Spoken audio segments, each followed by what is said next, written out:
પોરબંદરમાં જે વિધવા મહિલાઓના આધાર કાર્ડમાં જન્મ તારીખ પૂરી લખેલી ન હોય તેવા અરજદારોને વિધવા સહાયમાં મુશ્કેલી પડતી હતી, જે અંગે શિવસેના દ્વારા ઉગ્ર રજૂઆત કરવામાં આવી હતી। ત્યારબાદ આ પ્રશ્નનું નિરાકરણ આવતા લોકોએ શિવસેનાનો આભાર વ્યક્ત કર્યો હતો। પોરબંદર શહેરની અંદર સિટી વિભાગ, સિટી મામલેદાર કચેરીની અંદર સમાજ સુરક્ષા વિભાગની અંદર જે વિધવા સહાયના ફોર્મ માટે વિધવા બહેનોને અને માતાઓને ખૂબ જ હેરાનગતિ થતી હતી।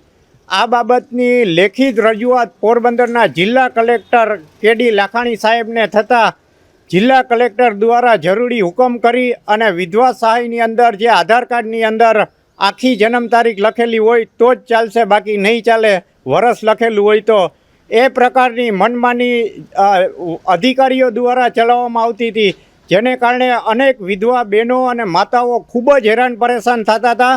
જેથી આ બાબતની લેખિત રજૂઆત શિવસેના દ્વારા, પોરબંદર જિલ્લા શિવસેના દ્વારા ટીમ વર્ક થયેલી રજૂઆત બાદ તંત્ર દ્વારા તેમની જે ભૂલ હતી એ સુધારી લેવામાં આવી છે। જેથી હવે કોઈ પણ વિધવા બહેનોને સહાય માટેનું જે ફોર્મ છે, નવી અરજીઓ છે, એ મામલેદાર ઓફિસમાં જઈને આપી શકે છે